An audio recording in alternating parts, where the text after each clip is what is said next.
Ya, assalamualaikum warahmatullahi wabarakatuh. Selamat malam. Perkenalkan, nama saya Jan Pratama. Ingin mempresentasikan tentang pertemuan kelima pengelolaan proyek perangkat lunak. Langsung saja. 1. Struktur pelaporan.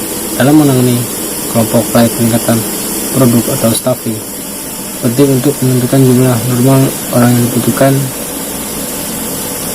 membagi jumlah bulan manusia bisnis dengan jadwal yang ideal, mendapatkan lebih banyak orang, tidak akan mengurangi jadwal, membuat rencana kepegawaian pekerjaan yang dibutuhkan untuk usaha, merinci struktur catatan bahwa lebih banyak rekan akan menghasilkan lebih tak terduga dan dapat menunda penyelesaian proyek.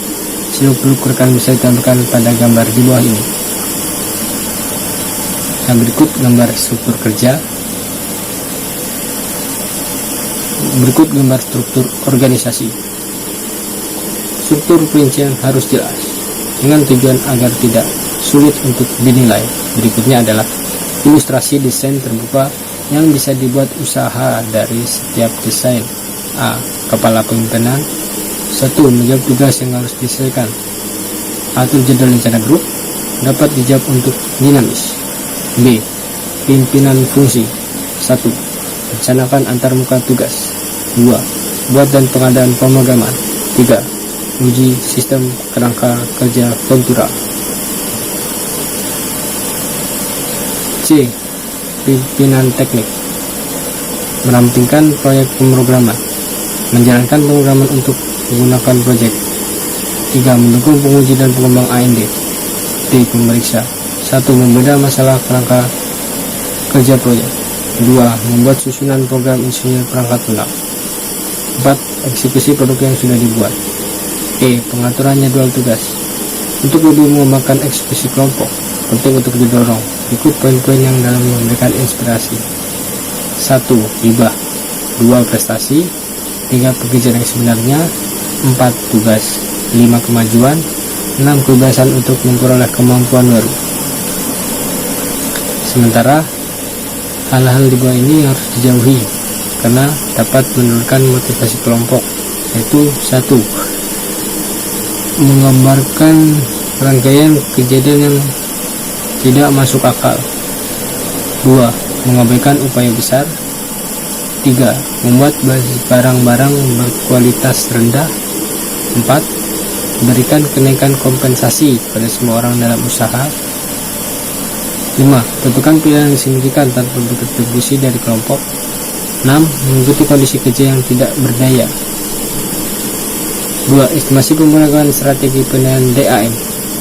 Untuk pembangunan cukup sulit untuk diputuskan ketika kita mengabadikan ukuran peningkatan pemrograman dan pengembangan struktur. Pengembangan struktur agak mudah untuk diputuskan, misalnya dengan batas-batas wilayah daratan, luas, dan jenis material. Meskipun demikian, pemrograman harus memiliki disiplin ilmu yang berbeda, pengukuran pemrograman dan estimasi pemrograman untuk dapat menentukan ukuran produk.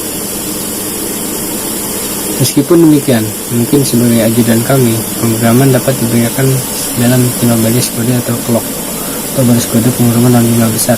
Jika produk kita buat memiliki interaksi yang masih agak mendasar dan hanya memiliki beberapa baris pendukung, maka hanya saat itu kita memberikan lebih sedikit ukuran pemrograman komputer.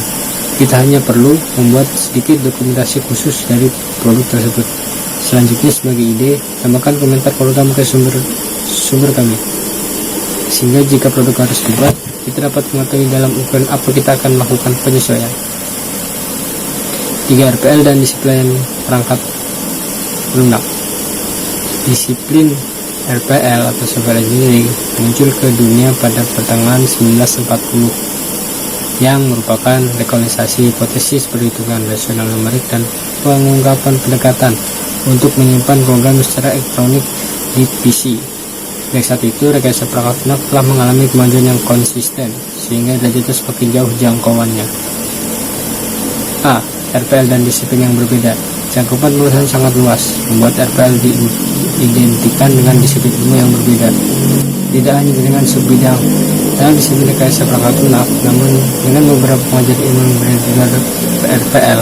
Keterkaitan antara RPL dan ilmu yang berbeda dapat dilihat pada eksekutif melakukan pembukaan keuangan, promosi, tugas dewan, masalah keuangan, Penyelidikan kualitatif aset manusia dewan, strategi dan sistem bisnis.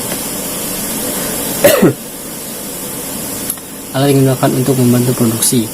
Proyek pemularan beragam, 2 diantaranya berbayar atau gratis. Pilihan pemberangkatan digunakan sebagai backing atau undertaking sesuai dengan langkah-langkah usaha setelahnya adalah sebagai berikut. 1. Melihat ukuran tugas yang akan dilakukan dibuat. 2. Sederhana untuk bekerja. 3. Elemen yang ditawarkan cukup untuk usaha yang akan dibuat. 4. Yang tepat. 5. Ada persiapan yang identifikasi dengan penggunaan perangkat pemrograman. Usaha untuk lingkup dan kebutuhan sangat besar. Koordinasi beberapa subproyek menggunakan aset serupa. Instrumen tugas yang biasanya harus dimiliki Dewan Kerja pada umumnya para eksekutif. 1. Konversi dalam mengatur dan mengikuti. 2. Konsistensi dalam roll up biaya. 3. Dapat memudahkan bentrokan. 4. Aset. Sekian dan terima kasih.